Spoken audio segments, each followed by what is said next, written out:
I've worked with kids my entire life.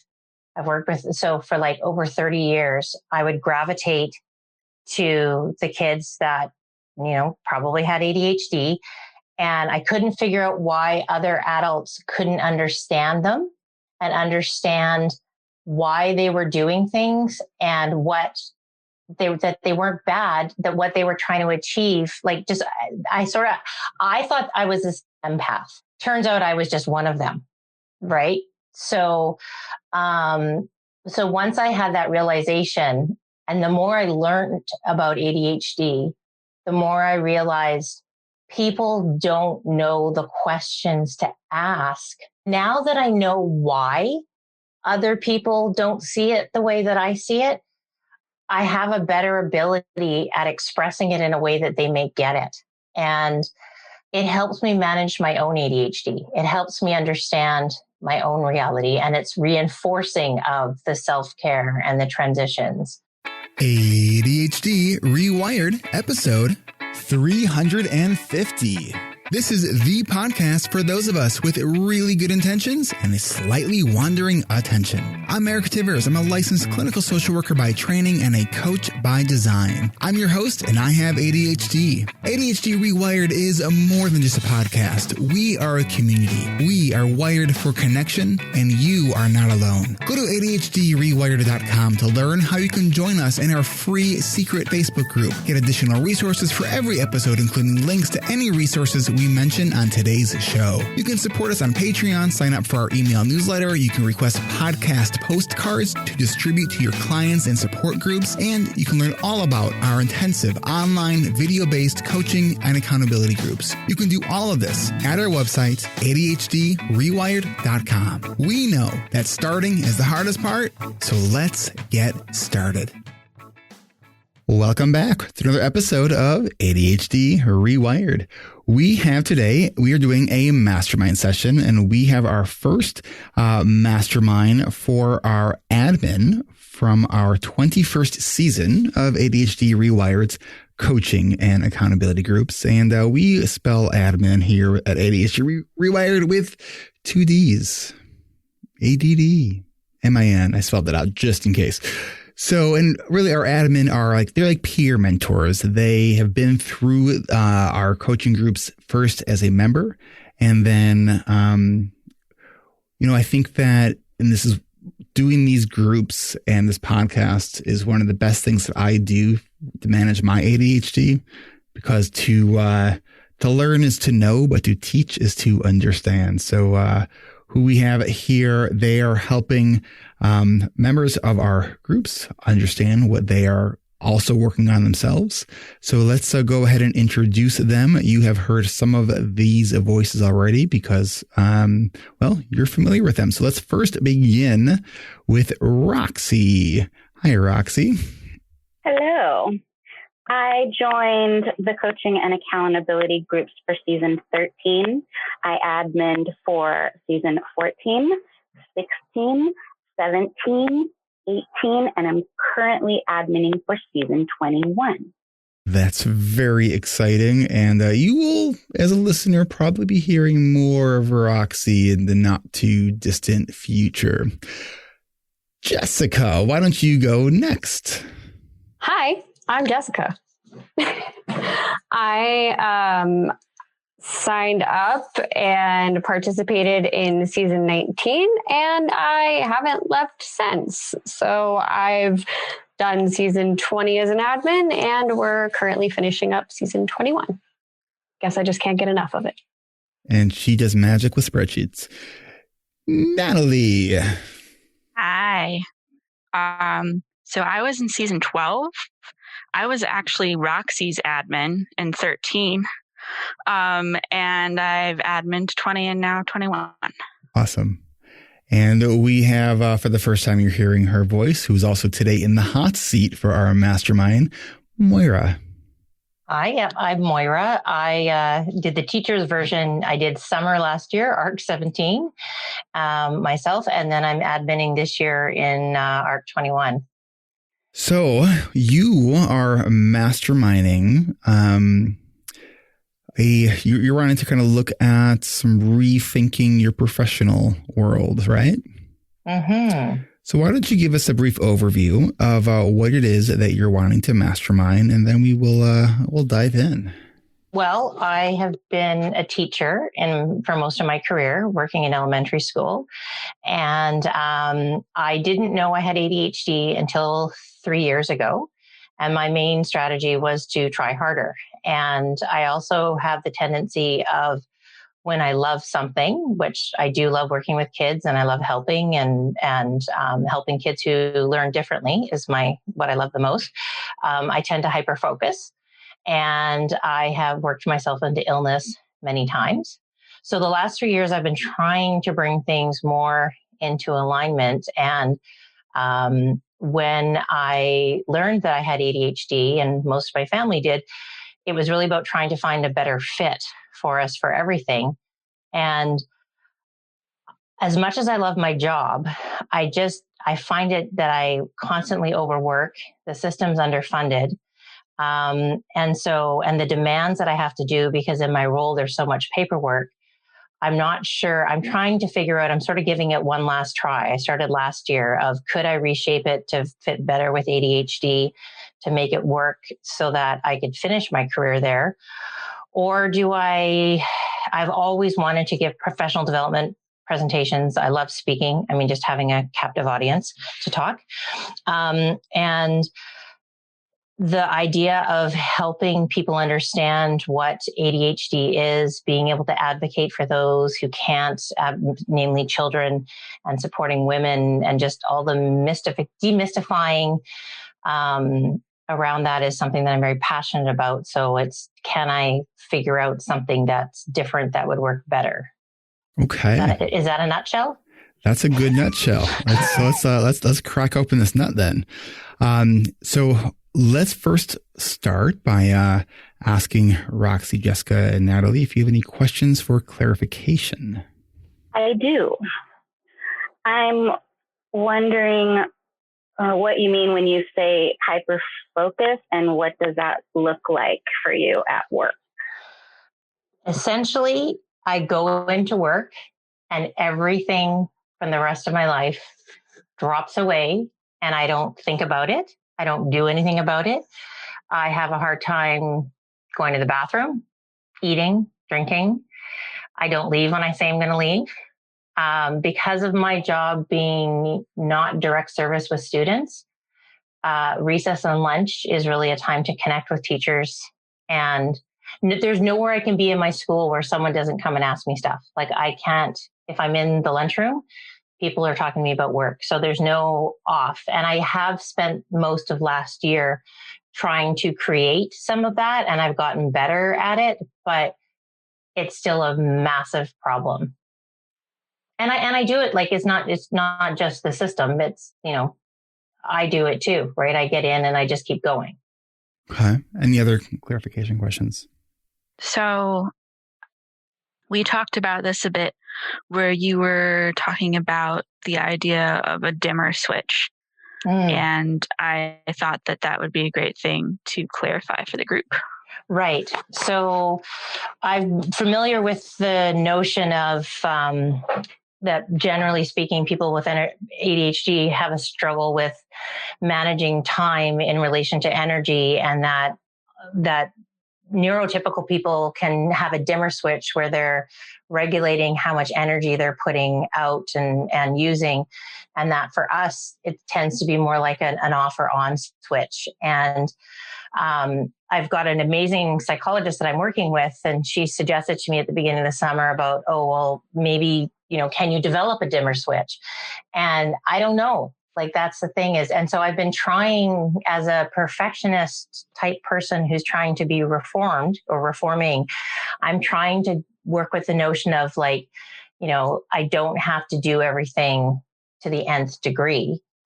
I also realized from people in our ARC session talking about case notes, when I'm writing individual education plans, I put everything in it, absolutely everything, because I think other people do not do some of the things, but I was like, here's the recipe book. Here's the steps that we need to go on. Here's the journey we need to go on. But part of it is also having one place that holds everything so I don't forget it. And that makes it probably more complex than it needs to be. So yeah, does that clarify a bit? You wrote something that I very much related to when you're talking about how while you really enjoy working with kids, that you said that your sort of ability and to work with adults, that it doesn't deplete you in the same way. And I so relate to that, because I used to work with kids and I enjoyed working with kids. But man, it was just like emptying the fuel tank so quickly. So, what do you, because, I'm part of this, you're talking about creating a different context for work. Right. But one of the other challenges that you had said in the beginning of this is that you get into this hyper focus where like nothing else exists. So my question is, changing contexts, what's going to make the other stuff change?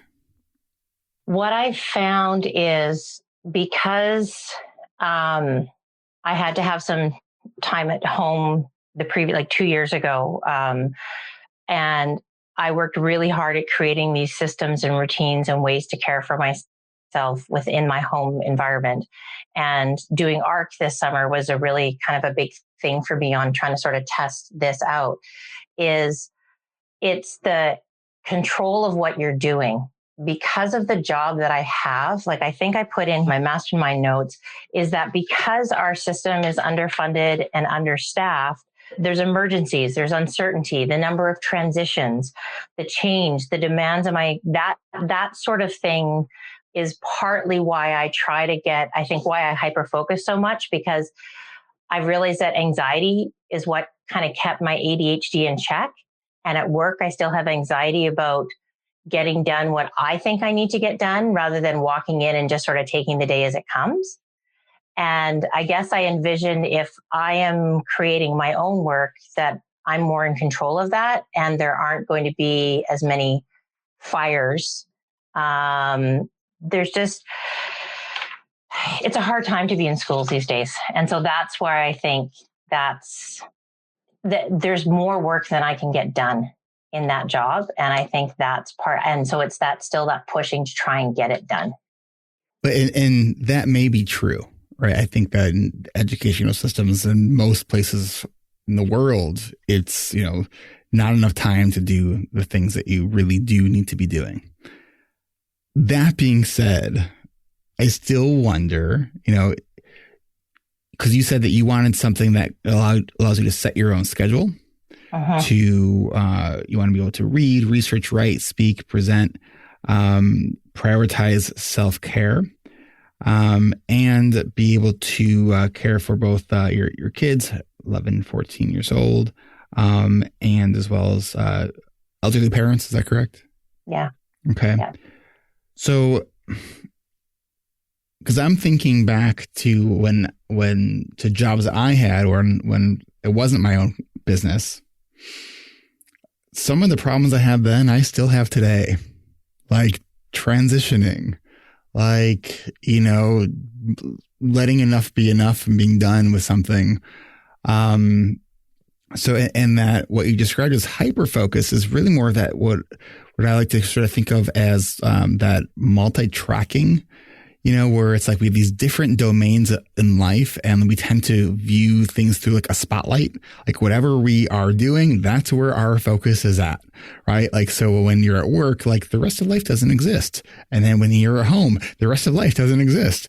And when you're doing your hobbies, the rest of life doesn't exist. It's that's, and so to kind of use that dimmer analogy that your therapist was talking about, that, we can use a lot of cues and sort of limit how much we are actually doing so we have greater capacity to shift when we need to shift and to stop when we need to stop. But I want to sort of separate these two issues of wanting to create something moving forward for you to do the work that you love to do, to work with adults, to be teaching and helping people with ADHD and the actual ADHD related issues of hyperfocus, perfectionism, workaholism, that kind of stuff. So where do you want to take that? You're absolutely right, because I realized that like I have the same issue when I'm working out in the yard, right? Like exactly everything else disappears and I just want to stay working out in the yard because I love it out there forever. Build me a little hut. So you're right. And I am working on those things. And I think I really feel like I want to reconcile what is my direction, because even before I knew I had ADHD, I always dreamed of doing something where I basically, like, I love research, bit of a geek that way. I love that sort of element. I love helping. But like I said, when I discovered I had ADHD, I really felt like that's it. I found my purpose. I used to always think that, I've worked with kids my entire life. So for like over 30 years, I would gravitate to the kids that, probably had ADHD. And I couldn't figure out why other adults couldn't understand them and understand why they were doing things and that they weren't bad, that what they were trying to achieve. Like I thought I was this empath. Turns out I was just one of them. Right. So once I had that realization, and the more I learned about ADHD, the more I realized people don't know the questions to ask about, like, generally about sleep, about eating, about transitions, all the things. Like in school, the focus on ADHD is so narrow. But when you start talking to people who really know about ADHD, you can see how it's so pervasive in their lives and how much of an impact it has. And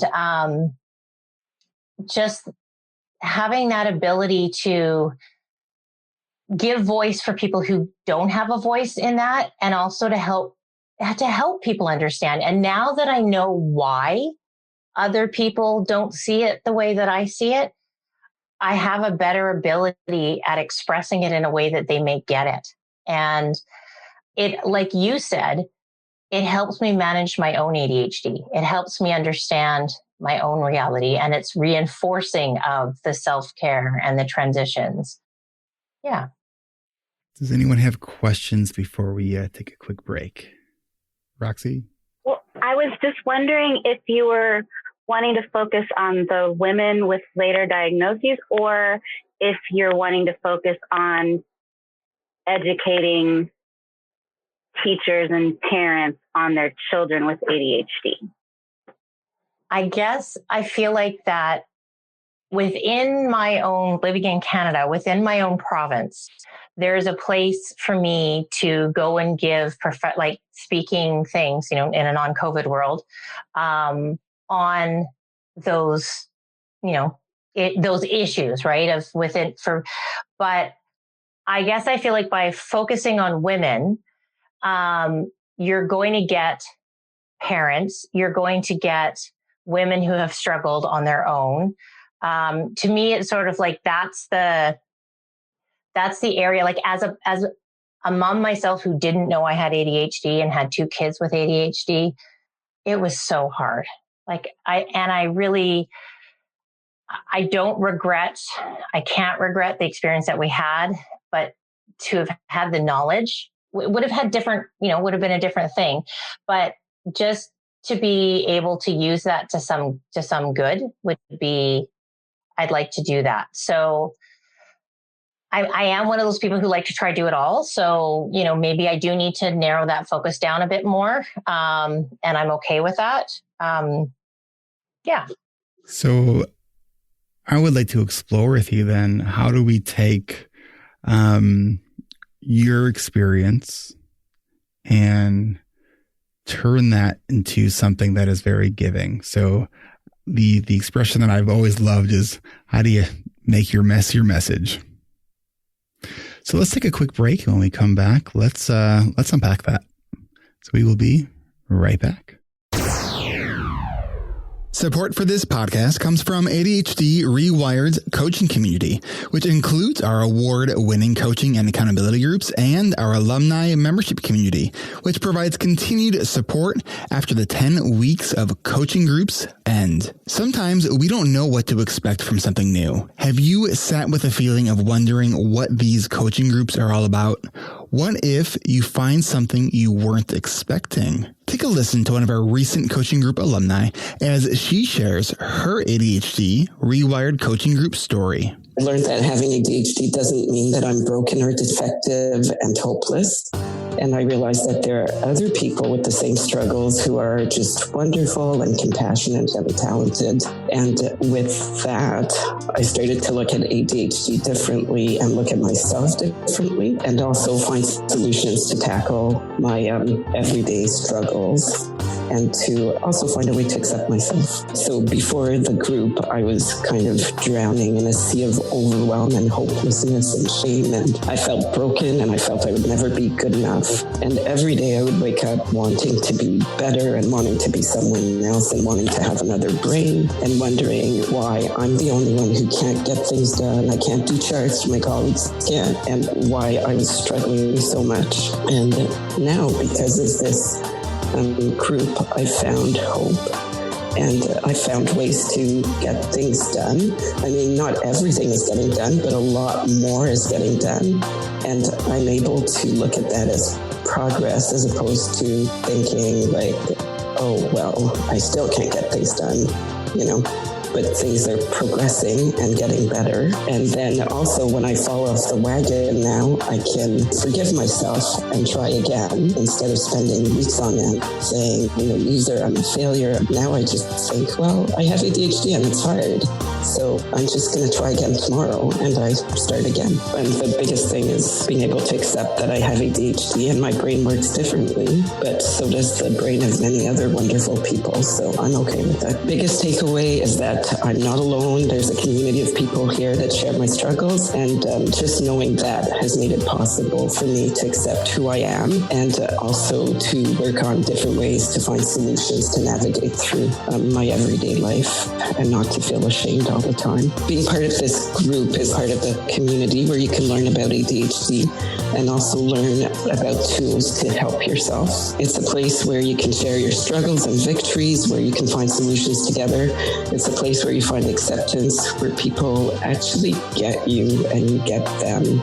And that was really big for me. And just seeing the look of understanding, when I say like this happened to me, and seeing people nod and smile, like, wow, that's been amazing. That just changed everything for me. And I really didn't expect I would feel like this. And I didn't expect that I could be part of a group, because I've always felt like I didn't belong. But when I come to group, so even if I don't say much, I still feel that I'm really part of a community, and I feel the understanding and compassion. I just didn't expect to find my tribe. It has been a long year for a lot of us. Be kind to yourself. If you've been thinking about joining our coaching groups, now is the time to go to coachingrewired.com and get your name added to the registration invitation list.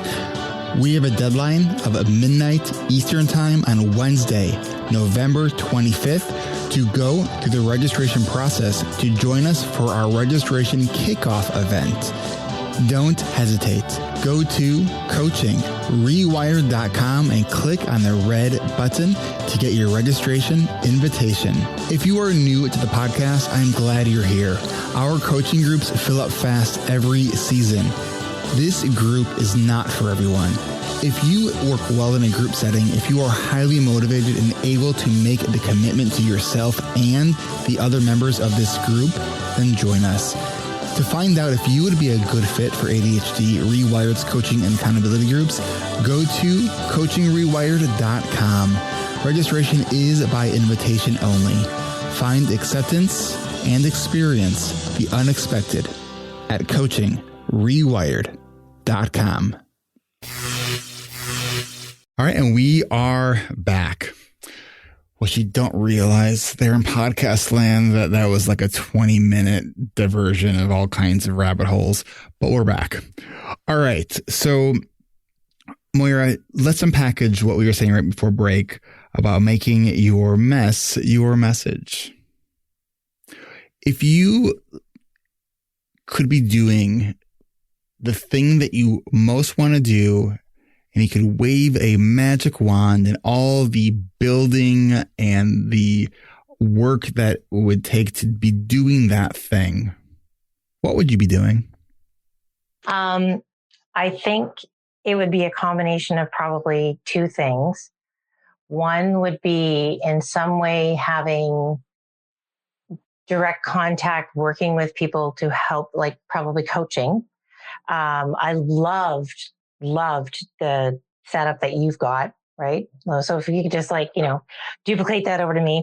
And also having a community, having a way to work with people, but then also having some way to have a larger voice where I'm one of those people where when people ask me about things, I'm like, oh, what about the link to this? Do you have this kind of information? And so just having a way, and I want to be with people who want that. So you want a podcast?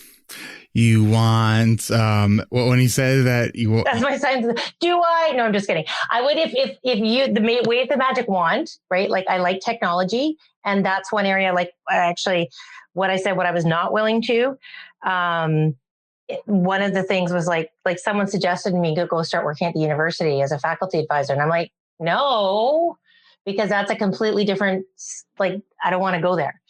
But I know something like a podcast I could learn how to do. And I kind of like technology. Okay. And it scares me. What if, as I've gotten to know you more and more and seeing how you are as an admin, and let's say that I was, kind of impressed with how you show up and do the things that you do. And let's say I was like, hey, I was thinking about kind of growing my business, and I want to make a spot for, you. What would that look like if you could design your own thing within ADHD rewired? What would you like? What would be a dream come true for you? I would love to do what you're doing. Say more about that. What specifically? Because I do a lot of things. Okay. I would love to be doing the courses with the people.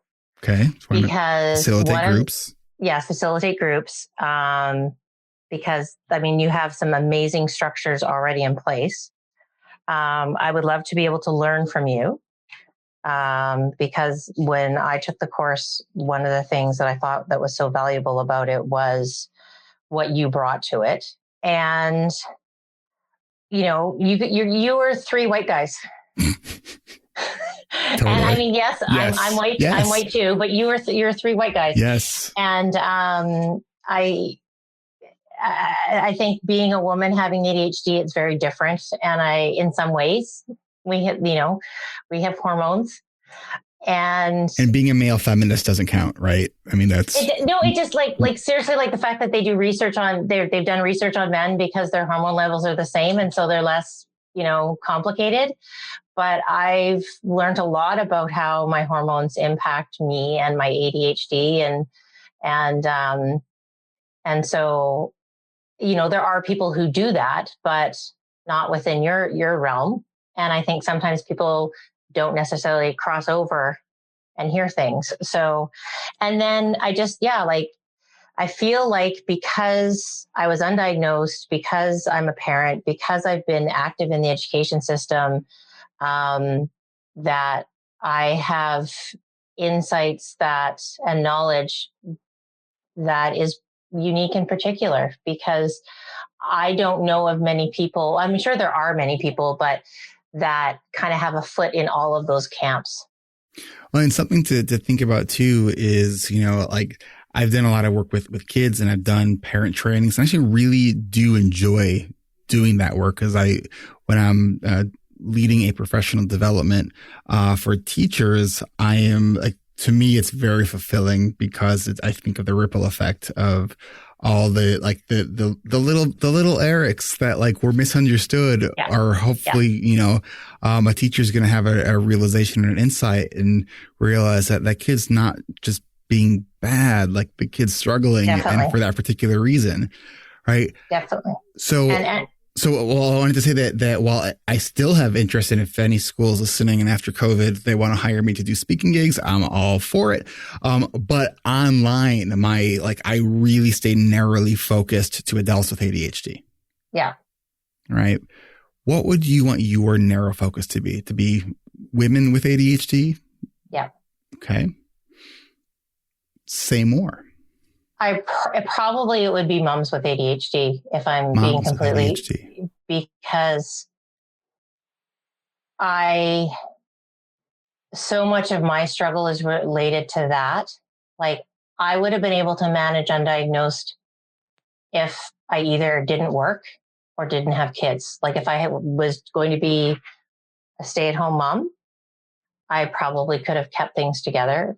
If I had worked part-time, like I did. I worked 1 year after my first child. I worked part-time and that worked really well. But getting pregnant with a second one is sort of what threw me over the edge. And not that I don't want to discount the experience of women who haven't had children, but I don't know. If it's different, if it's a different life journey, then I don't want to, I guess I'm very conscientious and I don't want to do somebody a disservice.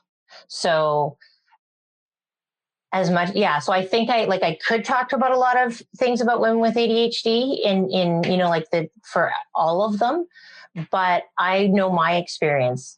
And I guess that's really the bottom line is And I don't know, that's one of those things where sometimes I need the touchstone of other people to tell me, nah, really, it's not that different.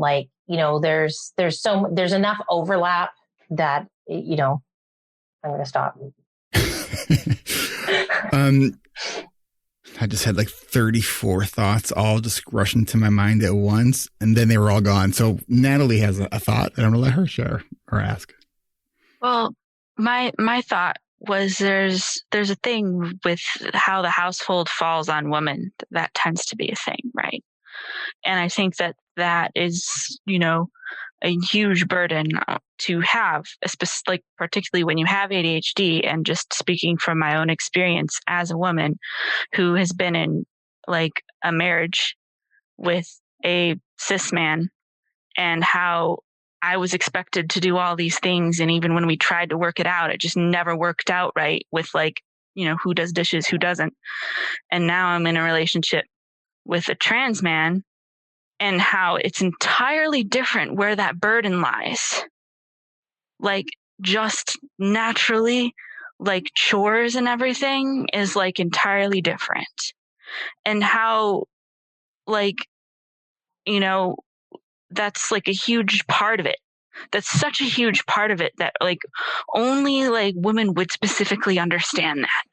And having, to speak to that. And then I don't have kids. It adds a whole nother level to that. It's very important. I actually had a little conversation with my 11-year-old today. He bought a kite at the dollar store and he was asking about flying kites. And I said to him, when you were little, we didn't know any of us had ADHD, and moms are kind of supposed to be the executive function for their kids. And then we had a little sidebar, what's executive function, and the difficulties that we have. But I said, I was trying to help you two learn how I had managed to cope, and it wasn't working. I seriously was trying to basically train them the way that I had trained to try and manage my ADHD, not knowing it was ADHD. And because it wasn't working, that's why I was losing it. That's why I couldn't. And then add in, because what I said to him was that moms are expected to be the executive function for so many things, not only usually the kids, but my daughter's birthday this weekend, and my husband's like, oh, I guess we better start thinking about it. And he's amazing. Like does so many helpful things that we're on a team. And I was like, well, actually, I've ordered a present from us. I've ordered a present from our son. My mom's asked me to order something. I've invited the people. I've sent it the guest list. So because I knew that if we left it until Friday, I wouldn't have the executive function to do that. The thing that we're talking about sort of niches, and I remember when I was getting ready to start my podcast and I went through this kind of podcast training, one of the things that was really emphasized was thinking about your avatar and the idea of don't think about all the people you're trying to reach and that you want to work with.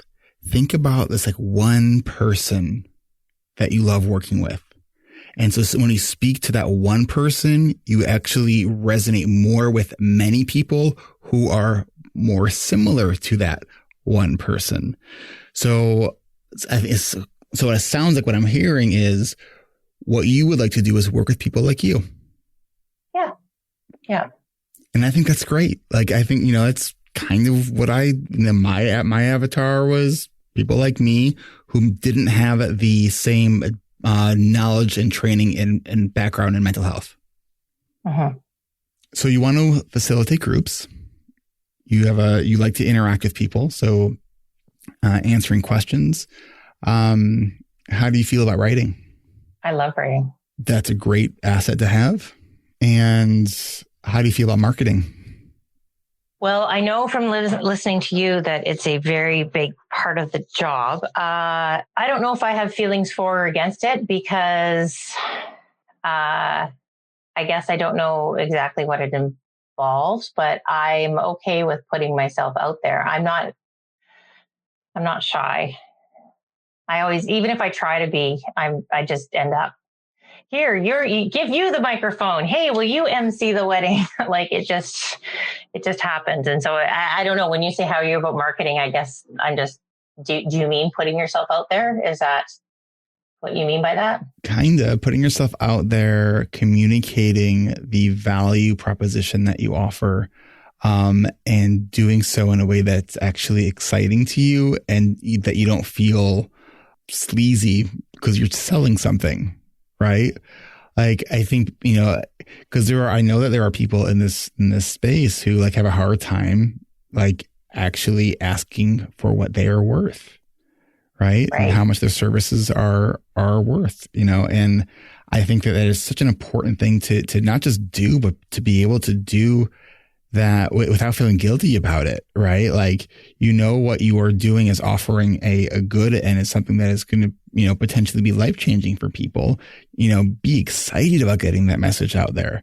I think that the idea of marketing for some people has a very like negative connotation to it. But marketing is just educating the public about something that you can offer to them that could potentially make their life better. And that's honestly what I do all the time. Like when I switched to a new school last year, and the feedback I get is like, you're so passionate about, because I sit on these school-based team meetings and I just want to share what I know and I want to help. And because I think I try to do it in a respectful way and an understanding way, that I'm not like trying to jam stuff down people's throats.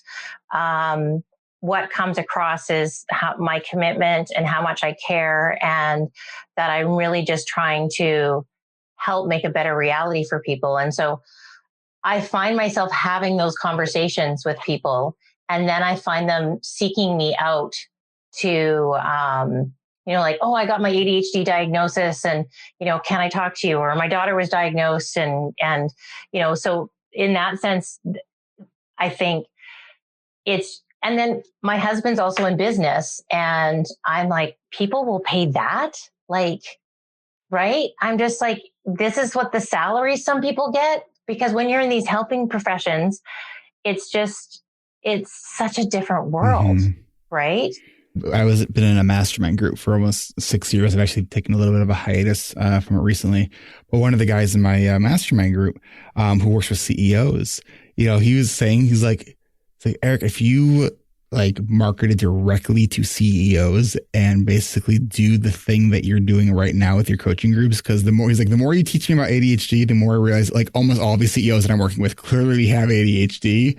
Like you could probably charge 10 times what you're charging right now if you're targeting CEOs. And I'm like, come on. He's like, no, really. So it's, you know what? He's absolutely right. He's absolutely right. And I'm like, oh, there's another niche, the high achiever who is going to kill themselves if they keep trying to do what they're doing.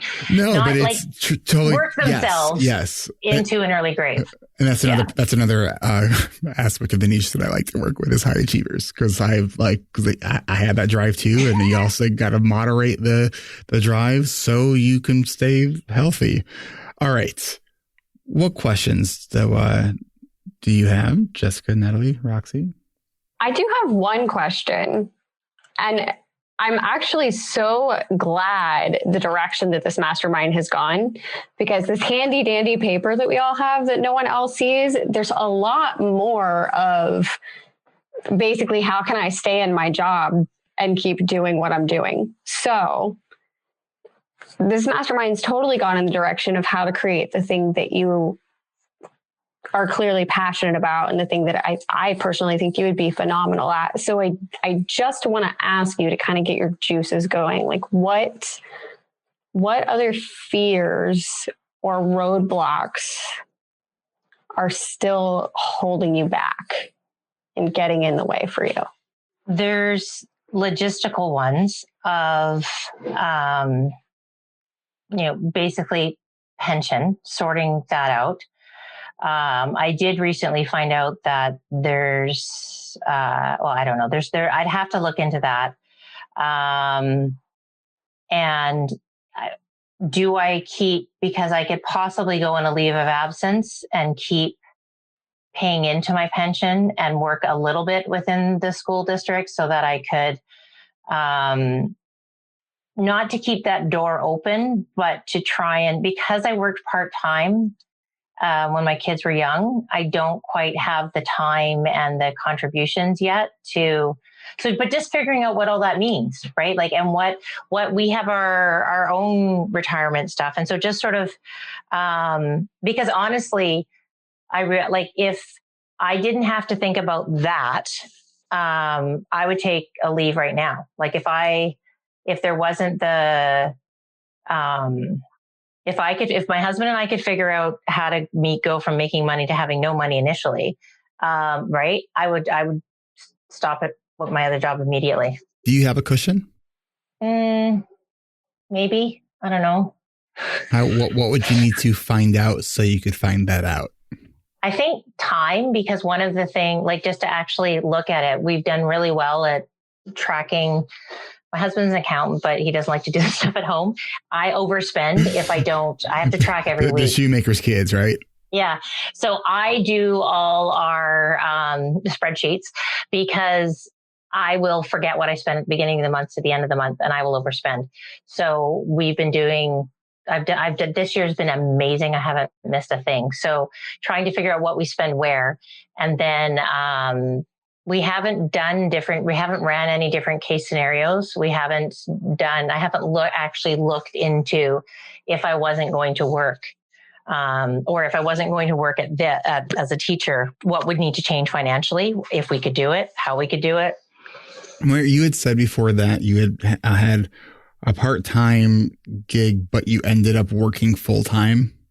I'm wondering if you had another thing that you were trying to build. Do you think it would be easier for you to actually stay at those part-time hours? I think so, because I didn't have the skills that I got from ARC, right? The time blocking has been huge. Making sure that time is for that.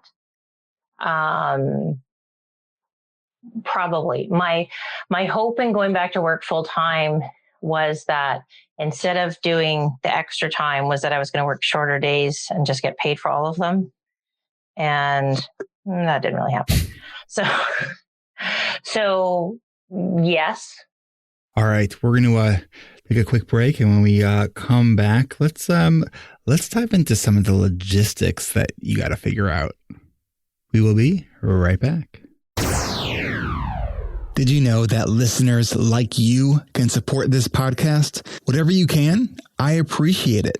And when you support ADHD Rewired on Patreon, you can get cool perks starting at just $5 a month. All of our $25 a month patrons can join me for a group coaching call on Tuesday, November 24th at 1 p.m. Pacific, 4 p.m. Eastern. That's today. We do these every fourth Tuesday of the month.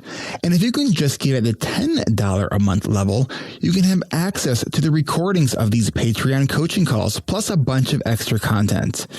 Plus, if you would like to get ad-free episodes for just $5 a month, let us know by voting on our Patreon page at ADHDrewired.com/Patreon. Right now, the number of patrons who have voted yes, that they would love to spend $5 a month and get ad-free episodes is just a little bit more than those who said they don't mind the ads. Would you become a patron if there was an ad-free ADHD Rewired? Go vote by going to ADHDrewired.com and clicking the Patreon tab at the top of the page. I'm going to keep this poll up until the end of the year, so let me know. But if right now you are not able to support this podcast financially, that is absolutely fine. I don't want you to worry or stress about it at all. But you can support this podcast by leaving a rating and review on your favorite podcast player, or smash that share button, as all the kids are saying these days, on that app you're listening to this on right now, and text it to a friend or a family member who you think would get value from this episode. All of your support is appreciated. To become a patron, go to ADHDrewired.com and click the Patreon tab at the top of the page. That's ADHDrewired.com/Patreon. And thanks. If you are new to ADHD Rewired, welcome. I want to let you know about our other podcasts that we have on the ADHD Rewired podcast network. Hacking Your ADHD with Will Curb is a great podcast where Will shares short, mindful ways to hack your ADHD. Each episode is about 15 minutes long.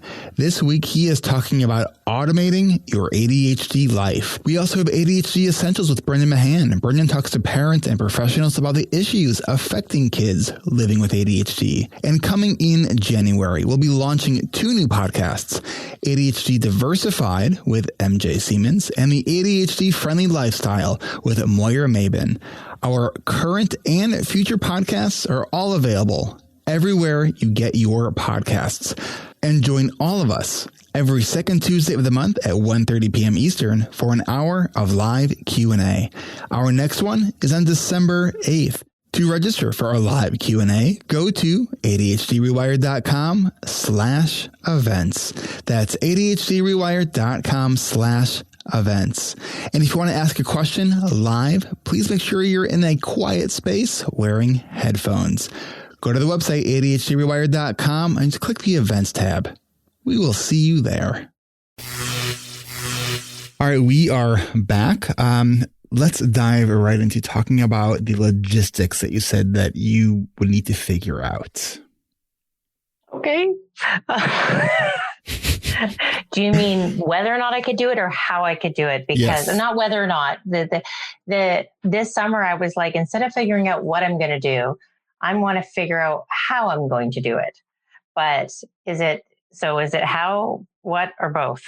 All right. So, well, let me ask you this. When you said that you wanted to do kind of what I'm doing, would you want to facilitate the groups that I'm doing, the traditional art groups, or create a variation of that? I don't know, because what I think is that it would be an issue of confidence of whether or not I had the skill level to do what you're doing. And then there's if I was doing something different, how would it be different and why would it be different? So with anything where the confidence comes from doing it. Yeah, I know. It would just be like someone saying like, yep, you can, like, like probably you saying, yep, I trust you to do it. You can do it. Just go. And I've tried to do that a little bit in the in the one things, I've been like, okay, I'm just going to try, like. You ask great questions. Something that I see in you that I also see in Roxie, that like your ability to ask really just like, you ask the questions that need to be asked to help people give that clarity. So yeah, I mean, and you do it both in writing and verbally.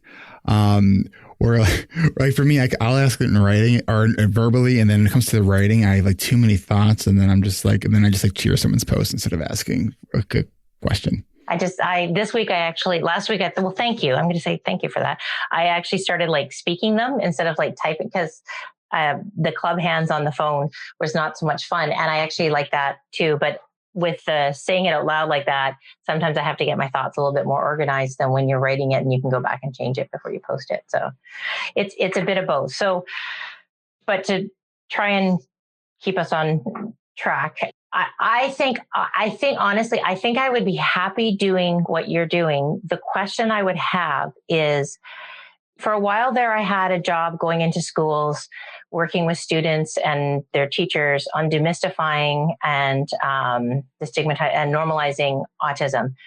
And after doing it for 5 years, I got bored of it because it was like a script, right? There wasn't enough change. And I guess you're continually evolving with what you're doing. So I guess there's, and maybe you've got enough things going on. So that would be I need to have something that can continue to evolve and change. And I'll tell you more that when I started the ADHD reWired, that was a regular concern that I sort of had in the back of my mind. I was like, all right, when am I going to get bored of this? Like, because I know my history and I get bored of stuff. Right.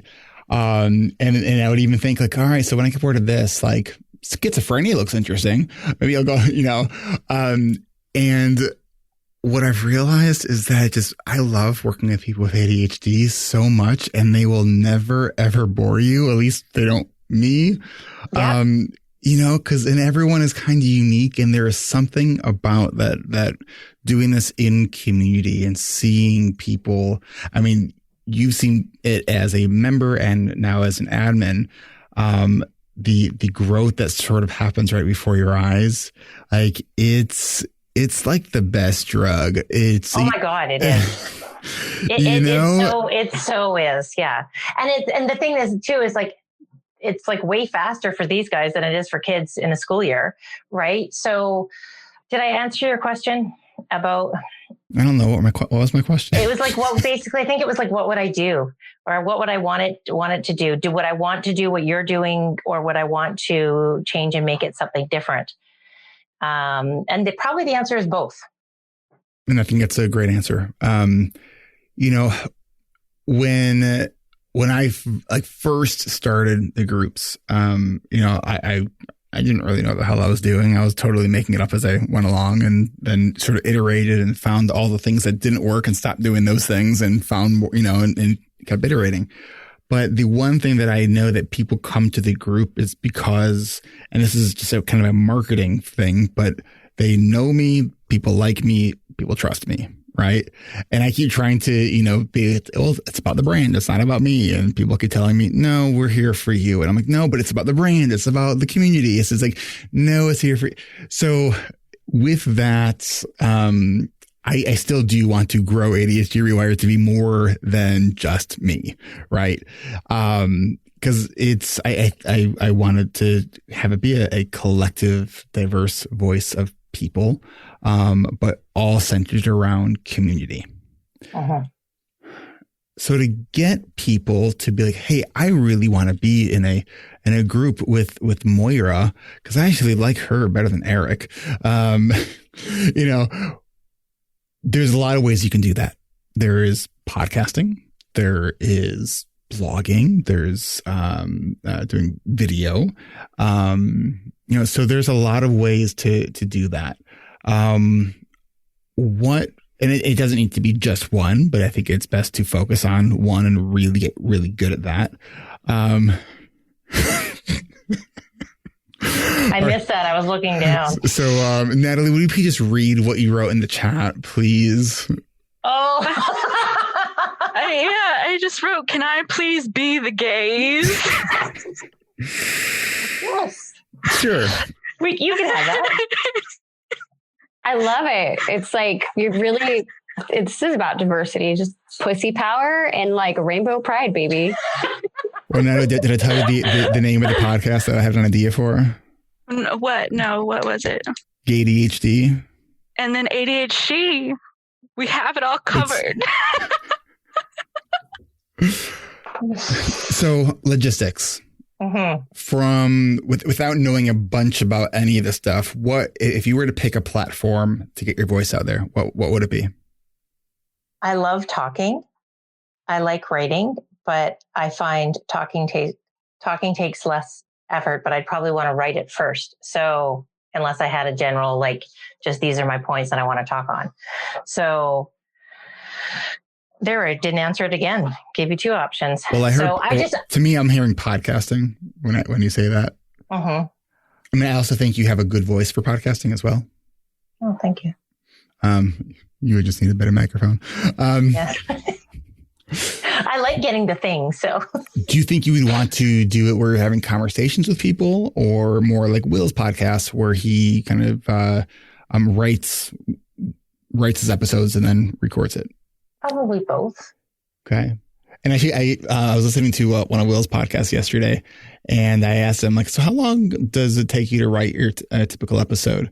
Because he's, I think 45 episodes in now. So he's getting faster. And he says, about 3 to 4 hours for about a 15-minute episode, which I thought was pretty good. But he also said that he used to fully script it, and now he just outlines it. Yeah. So I think it's just something that happened. Like, when I first started ADHD Rewired, like I had a handful of questions that I sort of had next to me at the ready. And I actually found that those questions ended up distracting me more than focusing me. Right. So I think when you start out, like with any creative venture, if you aren't kind of embarrassed by your first kind of go at it, like if you don't look back a year or two later and kind of cringe at what you put out there, then you waited too long to start. Right. I'm such a firm believer in that idea. What I found in creating presentations for teachers is that I have all this information I wanted to share, and, I gather it from different places, and it's, how do I keep them engaged? And then there's like the normal, like, have a little activity, have a little sidebar. But this year I tried something before COVID, totally different, was just focusing on telling stories.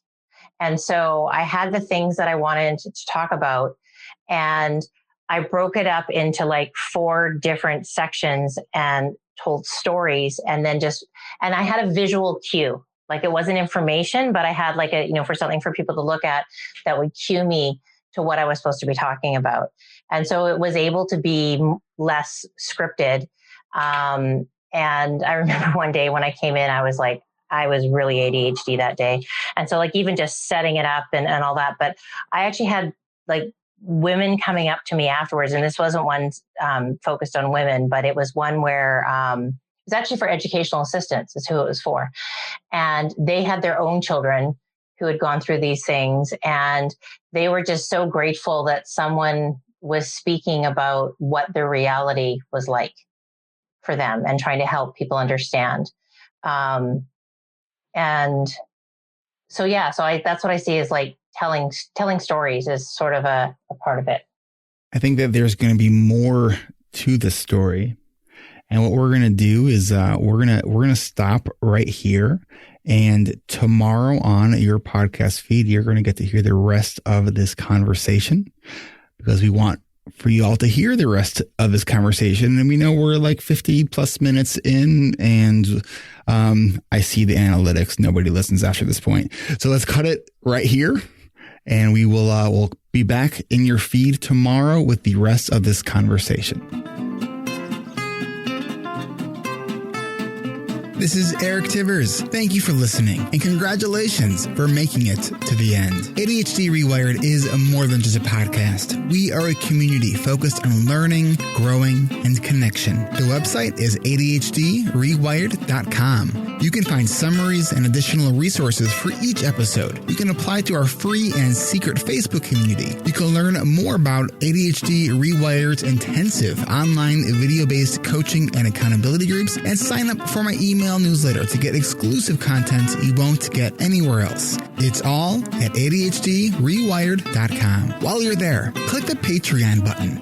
If you're a regular listener and you're still listening to my voice, consider making a monthly contribution by becoming a patron through our Patreon page. If you are able to financially support my work, it would mean a lot. This show is free to listeners, but it is not free to produce. And patrons get really cool perks. You can follow me on Twitter at Eric Tivers. You can like our Facebook page at facebook.com/ADHDrewired. If you're a coach, therapist, or related professional, connect with me on LinkedIn at linkedin.com/Eric Tivers. You can also subscribe to ADHD Rewired on YouTube.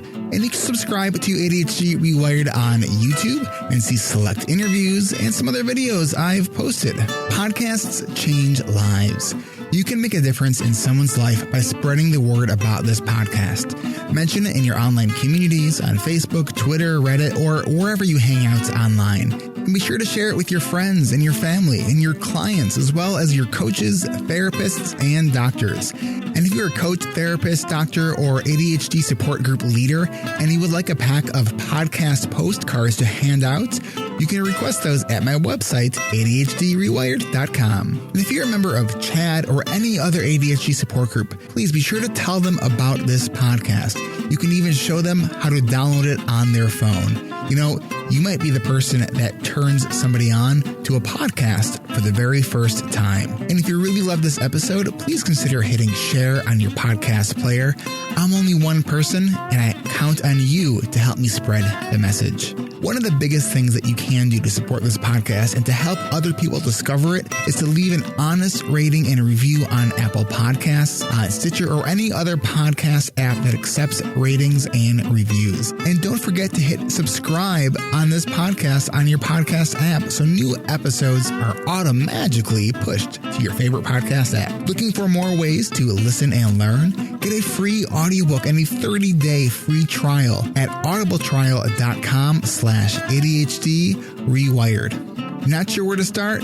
In no particular order. Check out Atomic Habits by James Clear, The Body Keeps Score by Bessel van der Kolk, 10% Happier, and Meditation for Fidgety Skeptics. These are both by Dan Harris. Change Your Questions and Change Your Life by Marilee G. Adams. The One Thing by Gary Keller and Jay Papasan. Procrastinate on Purpose by Rory Vaden. The Four Tendencies by Gretchen Rubin. Do you have trouble asking for help? Listen to The Art of Asking by Amanda Palmer. It's one of the best produced audiobooks I've ever heard. If you're looking for something a little bit more, say, magical, I unexpectedly fell in love with the Harry Potter series. And I don't usually listen to those kinds of books, and I loved it. And of course, if you haven't yet boarded the Brene Brown bus yet, check out Brene Brown's books, starting with The Gifts of Imperfection, Daring Greatly, Rising Strong, The Power of Vulnerability. And if you're an entrepreneur or leader in any capacity, check out her 2018 book, Dare to Lead. And Brene still is my most wanted guest, so if you know Brene, and you would be so kind to make that connection for me, I would be really, really grateful. You know who else I would like to have on the show? You. Click the podcast tab at ADHDrewired.com and then click the Be a Guest button at the top of that page and schedule a 15-minute pre-interview. This is Eric Tivers, reminding you to keep learning, keep growing, and keep connecting. Self-care is not selfish, and no matter what gets done or doesn't get done, at the end of the day, you are still enough. And no matter how hard it feels, we can do hard things. Thanks for listening. I'll catch you next week.